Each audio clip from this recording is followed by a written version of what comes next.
ভারতের সঙ্গে উত্তেজনার মধ্যেই নিজেদের শক্তি প্রদর্শনে প্রস্তুত পাকিস্তান। এরই অংশ হিসেবে বড় পরিসরে সামরিক মহড়া শুরু করেছে দেশটির সেনাবাহিনী। বৃহস্পতিবার পাকিস্তানি সম্প্রচার মাধ্যম জিও টিভি দেশটির নিরাপত্তা সূত্রের বরাতে জানায়, পূর্ণমাত্রার এই যুদ্ধ মহড়ায় আধুনিক অস্ত্রের ব্যবহার ও যুদ্ধ কৌশল চর্চা করা হচ্ছে। এই মহড়ায় পেশাদারী সামরিক দক্ষতা প্রদর্শন করেন পাকিস্তানি সেনাবাহিনী। শত্রুর যে কোনো ধরনের আগ্রাসনের মুখে কঠোর ও কার্যকর জবাব নিশ্চিত করাই এই মহড়ার মূল লক্ষ্য বলে জানায় জিও টিভি।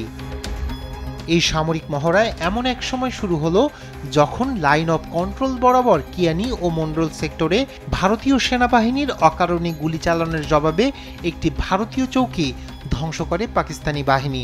ইসলামাবাদের দাবি, তাদের পাল্টা হামলায় ধ্বংস হয় ভারত নিয়ন্ত্রিত কাশ্মীরের চক্রপুত্রা সহ একাধিক বাংকার।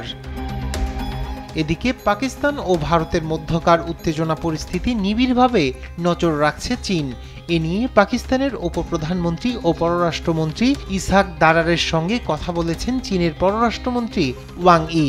আর যে কোনো পরিস্থিতিতে চীন পাকিস্তানের পাশে থাকবে বলে ঘোষণা দেন পাকিস্তানে নিযুক্ত চীনের কনসাল জেনারেল ঝাও শিরেন। বৃহস্পতিবার লাহোরে পাকিস্তান পিপলস পার্টির কেন্দ্রীয় পাঞ্জাব শাখার নেতাদের সঙ্গে এক উচ্চ পর্যায়ের বৈঠকে একথা বলেন তিনি।